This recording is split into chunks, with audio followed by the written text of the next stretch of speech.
बीच में हीरो काफी मेहनत के हैं और इसकी खुद गांधीनगर में पर्सनल मीटिंग होती है। आप इनको 2 घंटा 3 घंटा सुन सकते हैं। लगातार हर महीने मीटिंग होती रहेगी और अभी बहुत शानदार एक्साइटमेंट और मैसेज के साथ में एक बार दुर्गा पहले दर्शन में करिए।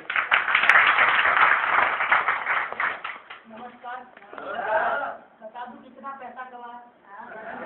कोई इसलिए भी बोल रहा अंदर से यार मालूम नहीं इसमें पैसा तो आता है और क्या आता है वो बताओ ना। इतना देखने के बाद हर आदमी को ये तो पता चल गया कि यार पैसा आता है, आया ना।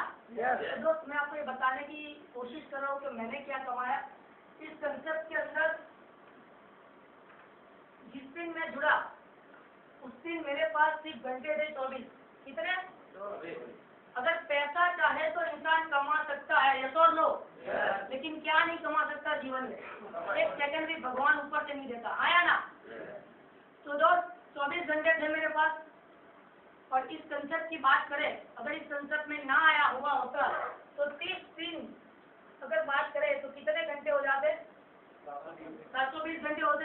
लेकिन इस कंसेप्ट में जुड़ा और जुड़ने के बाद आज बहुत सारे लोग, बहुत लाखों लोग नीचे ज्वाइन हुए हैं, लेकिन 3000 लोगों की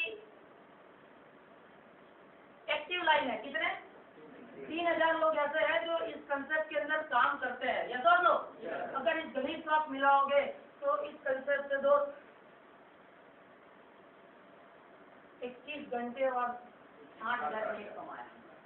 तो ये कंसेप्ट है दोस्त। कोई भी आदमी पैसा तो कहीं से भी कमा सकता है लेकिन समय नहीं कमाया जा सकता, यस और नो? क्योंकि बहुत जगह आपने सुना होगा कि समय से पैसा कमाया जा सकता है, पैसे से समय नहीं, यस और नो? इतना भी ज्यादा पैसा हो लेकिन समय, आप सोच लो धीरूभाई अंबानी के पास सबसे ज्यादा पैसे वाला, यस और नो? लेकिन खुद के लिए पैसा क्या काम लगा दोस्त, वो तो मर गया, आया ना। तो ये चीज है दोस्त कि पैसा। और इस कंसेप्ट की बात करूं तो अभी जंजी भाई साहब आए थे और चावड़ा साहब आए थे जो मेरी एक्टिव डाउनलाइन में से है। और कभी मेरे को लोग पूछते हैं कि यार आप आज में सफल कैसे हुए, तो मैं उनको एक माध्यम से बताता हूँ। एक अंधे आदमी को पूछा गया क्या आप सफल कैसे हुए, तो अंधे आदमी ने बताया मैंने जिंदगी में कभी किसी अंधे को ज्वाइन नहीं करवाया। तो मैं ये बताता हूँ कि मेरे नीचे कैसे आए, मैं बच्चा लेकिन मेरे नीचे बड़े आए। तो आपसे ज्यादा पढ़े लिखे या आपसे ज्यादा काम कर सके ऐसे लोग जब आपके नीचे आते हैं तब आपका सही मायने के अंदर बिजनेस चलता है, आया ना। और सबसे महत्वपूर्ण बात दोस्त, सफलता के लिए सबसे महत्वपूर्ण बात, अपने अंदर एक कारण तैयार करो कि मैं क्यों इस सिस्टम में काम करूं, मैं क्यों इस सिस्टम में सफल हूं। क्योंकि मैं अपनी बात बताऊं तो ये कंसेप्ट को शुरू करने के लिए हमारे पास एक कारण था, पैसा कारण नहीं होता दोस्त। बहुत ज्यादा लोग पैसों को लेके इस सिस्टम के अंदर आते हैं लेकिन पैसा कारण नहीं होता। अगर इस चीज को अगर जानना हो तो गांधी जी के पास चले जाओ। हेलो, अगर गांधी जी के पास जाते हो तो आपको ये पता चलता है गांधी जी, महात्मा गांधी कब बने किसी को मालूम है क्या? मोहनदास करमचंद गांधी जी कब बने किसी को मालूम है क्या? तो एक स्टोरी थी दोस्त, जब एक कारण लिया हुआ फिर वो महात्मा गांधी बने। और वो कारण ये था कि जिस दिन वो बैरिस्टर बनके सब कुछ तैयारी करके अफ्रीका से जब इंडिया आ रहे थे तभी यहाँ पे एक ट्रेन के अंदर बैठे हुए थे, फर्स्ट क्लास के डब्बे के अंदर। कुछ अंग्रेज उस डब्बे में चढ़ते हैं और बोलते हैं कि ये काला आदमी डब्बे में क्या कर रहा है, इसको बाहर निकालो। तब वो बोलते हैं गांधी जी के मेरे पास ये फर्स्ट क्लास का टिकट है, मुझे इसमें बैठने का अधिकार है, मुझे इसमें बैठने दो। तब वो अंग्रेज बोलते हैं कि ये देश पे हम लोगों का राज है और फर्स्ट क्लास में तो हम लोग बैठेंगे, तुम काले लोग पीछे जाओ। हेलो, समझ रहे हो मेरी बात को?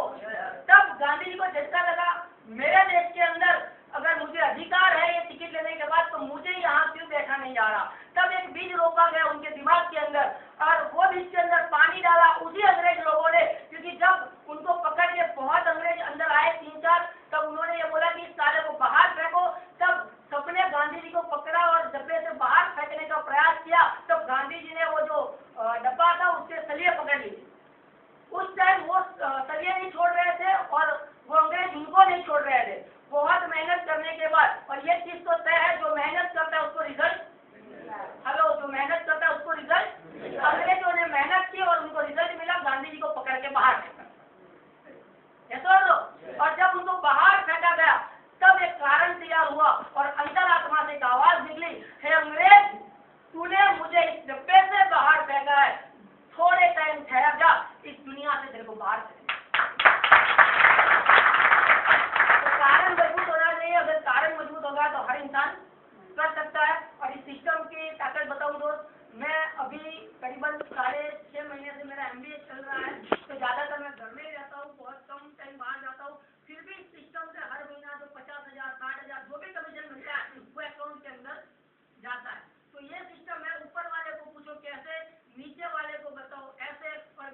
आदमी सीधा सफल नहीं होता। उसका भी एक एग्जाम्पल मैं यहाँ पे बुला रहा हूँ।